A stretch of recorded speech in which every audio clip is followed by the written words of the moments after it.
Okay, so our learning is all about how things move. So what we did was we set up this play area out in our open area, essentially, for the children to access. This has been here for a couple of weeks.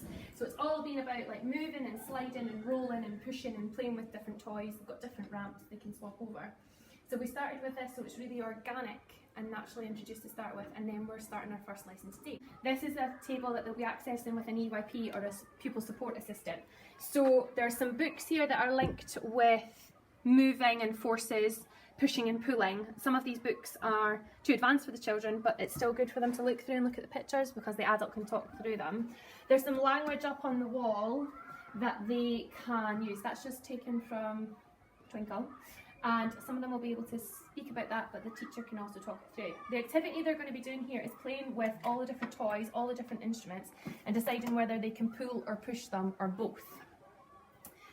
It should be lots of organic discussion here, lots of play, lots of exploring and experimenting. And once they think they've got what's pushing and pulling, or maybe both, they would just simply take one of these and draw the objects either on push or pull. This will all be led with an adult over here, but children should be able to do this independently. If you explain it well enough, they should be able to manage. We're not expecting them to write it, we're not expecting anything overly complicated. This is only a primary 1 class, that's as much as they can manage as an independent task for 10 minutes.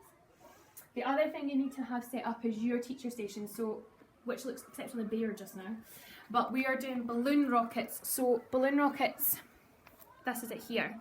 So you need to think about the straw. So I had this problem this morning. Actually, I'm going to show you what the problem I had. I bought different straws and discovered they weren't right. So I bought these ones, and then I tried to thread on string, and it's far too narrow.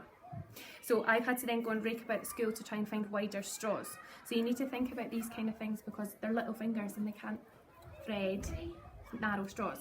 The other thing is the point of the lesson is not making a balloon rocket. It's not about making a balloon rocket, it's about thinking about how the balloon rocket goes. So I've not given them time to do and make their balloon rocket, I've made it for them. So the only thing they're having to do is pump it up, thread it on, and then let it go. You want to have as minimal, the most amount of time on the learning rather than all the other prep and fast stuff.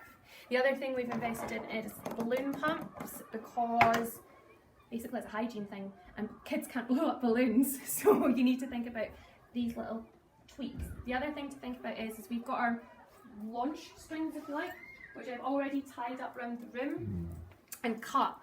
And another, especially if you're using string to tape the ends, children can't, well, these are quite advanced for P1 and we're at the end of P1. Threading is a big fine motor skill, so having a little bit of tape on the end makes it easier to thread.